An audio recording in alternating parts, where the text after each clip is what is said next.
Dear student, मैं दीपक वर्मा आप सभी लोगों का अपने YouTube channel interactive physics by Deepak Verma में स्वागत करता हूं। कैसे हैं आप लोग? मैं उम्मीद करता हूं बच्चों बहुत अच्छे होंगे। आप लोग बहुत पढ़ रहे हैं, स्टडी कर रहे हैं, अच्छा लग रहा है मुझे भी। आज का जो टॉपिक है वो रहेगा क्रांतिक कोण और क्रांतिक कोण की न्यूमेरिकल। क्रांतिक कोण में लास्ट लेक्चर में करा चुका हूँ और पूर्ण आंतरिक परावर्तन भी करा चुका हूँ। तो क्रांतिक कोण का जो न्यूमेरिकल है एग्ज़ाम में 1 नंबर का तो पूछा जाएगा तो, लेकिन इम्पोर्टेंट है सिलेबस में तो हमें करना पड़ेगा क्योंकि सिलेबस रिड्यूस हुआ है तो वो कुछ भी कहीं से भी पूछ सकता है। तो आज हम क्रांतिक कोण से रिलेटेड न्यूमेरिकल करेंगे। जैसे कि कुछ मैंने न्यूमेरिकल दिए हुए हैं। पहला न्यूमेरिकल है, किसी माध्यम से प्रकाश वायु में प्रवेश करता है। ये लीजिए भैया, माध्यम कोई सा भी माध्यम है, मान लीजिए मैंने बोला ग्लास है या एयर या फिर वाटर है। ये हमारा विरल माध्यम है और ये हमारा सघन माध्यम है, ये आपको पता है। किसी माध्यम में प्रकाश वायु में प्रवेश करता है तो पता है आपको वायु आपकी विरल है। ये लीजिए भैया,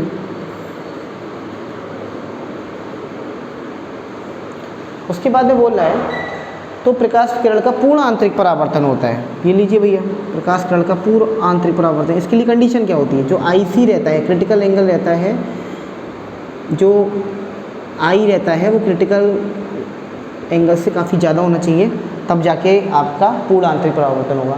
इस समय माध्यम से वायु का क्रांतिक कोण 30 डिग्री है, यानी कि एंगल ऑफ क्रिटिकल यानी क्रिटिकल एंगल 30 डिग्री है। तो आपसे पूछ रहा है माध्यम का अपवर्तनांक ज्ञात कीजिए, यानी कि ये मीडियम 1 है, ये मीडियम 2 है, तो इस सघन माध्यम का आपको अपवर्तनांक पूछा है। तो कैसे करेंगे इस न्यूमेरिकल को? आपको IC की वैल्यू, क्रिटिकल एंगल की पता है वैल्यू। अब ये केस थोड़ा अलग सा हो गया और आपको पता है मैंने ये लाइन जो दिखाई है, मान लीजिए वो पॉइंट O सोर्स से लाइट रेज गई, इस नॉर्मल से N डैश से रिफ्रैक्ट होने के बाद में वो इधर चली गई है, यानी कि ये पूर्ण आंतरिक परावर्तन का केस हुआ। तो इस केस में बच्चों आपको सघन माध्यम 2 का आपको अपवर्तनांक पूछा है, यानी कि रिफ्रैक्टिव इंडेक्स μ2 पूछा है आपसे, या आप बोले N पूछा है। अब N क्या है? सघन माध्यम का अपवर्तनांक। अब ये कैसे निकलेगा सघन माध्यम का अपवर्तनांक? N। अब बच्चों आपको पता है कई सारे फंडा मैंने बता चुका हूँ, या तो sin I upon sin R लगाइए, V1/V2 लगाइए, तो वो नहीं करना, हमें सिंपल क्रिटिकल एंगल दे रहा है। तो क्रिटिकल एंगल के लिए क्या है? सिंपल एक रिलेशन है 1/sin IC। अगर आप पूर्ण आंतरिक परावर्तन के न्यूमेरिकल को सॉल्व कर रहे हैं, क्रिटिकल एंगल के फॉर्म न्यूमेरिकल को सॉल्व कर रहे हैं, तो जिस माध्यम का आपसे अपवर्तनांक पूछा जा रहा है उसी माध्यम में आप देख लीजिए कितने एंगल के साथ में क्रांतिक कोण बन रहा है, यानी N = 1 IC। N = sin IC की वैल्यू आपको पता है 30 डिग्री बच्चों, तो यहाँ से आप N निकाल सकते हैं 1/1/2, यानी कि मैं समझता हूँ N की वैल्यू आनी चाहिए 2, यानी इस माध्यम का जो अपवर्तनांक है वो कितना निकल के आया? 2। तो मैं समझता हूँ क्लियर हो गया होगा आपको। ये न्यूमेरिकल करना कुछ नहीं था, बस आपको जिस माध्यम का अपवर्तनांक पूछा जाए उसी माध्यम में आप क्रांतिक कोण का मान देख लीजिए। चलिए एक न्यूमेरिकल से और क्लियर करते हैं। सेकेंड न्यूमेरिकल बोल रहा है, यदि कोई प्रकाश की किरण विरल माध्यम से सघन माध्यम में प्रवेश करती है। अब इससे थोड़ा सा आपको घुमाने की कोशिश करिए। यदि कोई प्रकाश की किरण विरल माध्यम से सघन माध्यम में प्रवेश करती है जिसका क्रांतिक कोण 45 डिग्री है। ठीक है भैया, ये विरल माध्यम है और ये सघन माध्यम है। बच्चों विरल माध्यम से सघन माध्यम में प्रवेश कर रही है। ये लीजिए, विरल से जब सघन की ओर करती है तो आपको नो डाउट नॉर्मल की तरफ आप झुका दीजिए लाइन को, N। ये आपको पता चल गया हुआ आपतित किरण, ये पता चल गया हुआ अपवर्तित किरण, ये एंगल I रहता है, ये एंगल C रहता है। अब बच्चों ये बोल रहा है कि इस माध्यम का, सघन माध्यम का होगा क्रांतिक कोण, विरल माध्यम का कभी नहीं होगा। तो सघन माध्यम का जो क्रांतिक कोण है वो बोल रहा है 45 डिग्री है। लीजिए भैया 45 डिग्री है।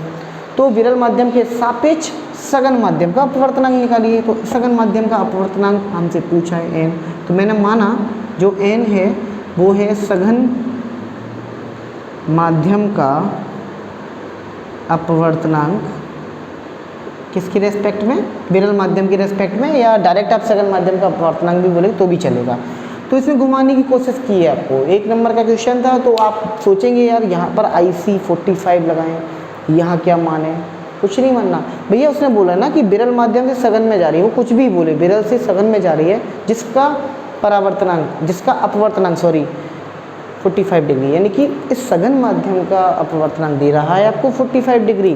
तो यहाँ से n इज इक्वल टू आप कैसे लगाएंगे 1 upon sine i c, simple सा तरीका है। आप इसे सॉल्व कीजिए, n is equal to 1 upon sine और 45 लगा दीजिए यहाँ पर। आप इसको सॉल्व कीजिएगा इधर, n is equal to 1 sine 45 की वैल्यू आपको पता है 1 अपॉन रूट 2 रहता है। इसको सॉल्व करने पर n की वैल्यू जो आएगी वो अंडर रूट 2 आएगी, यानी n इक्वल टू 1.414 आना चाहिए, क्योंकि रूट 2 की वैल्यू होती है 1.414। तो यही इस माध्यम का अपवर्तनांक हुआ। तो किसी भी टाइप का न्यूमेरिकल अगर आपसे पूछता है सघन माध्यम से विरल माध्यम में जा रहा है, अगर क्रांतिक कोण पता है तो हम उस माध्यम का आसानी से अपवर्तनांक निकाल सकते हैं। अगर हम जनरल शब्दों में कहें तो इन दो न्यूमेरिकल के थ्रू हमने एक रिजल्ट तो निकाल लिया कि यदि मुझे ये दो माध्यम दिए हुए हैं, माध्यम नंबर 1 और माध्यम नंबर 2। अब बच्चों जो क्रांतिक कोण बनेगा हमेशा मैंने बताया सघन माध्यम से विरल माध्यम की ओर जाना चाहिए, ठीक है। तो जो क्रांतिक कोण रहेगा अगर आपको आई सी पता है तो आप उसी माध्यम का कैसे निकाल सकते हैं 1 अपॉन साइन आई सी करके। तो ये एक रिलेशन भी नोट कर लीजिए कि n is equal to 1 sine i c. N क्या है, n जो रहता है वो माध्यम 2 यानी कि सघन माध्यम का माध्यम 1 के सापेक्ष अपवर्तनांक। क्लियर हुआ बच्चों?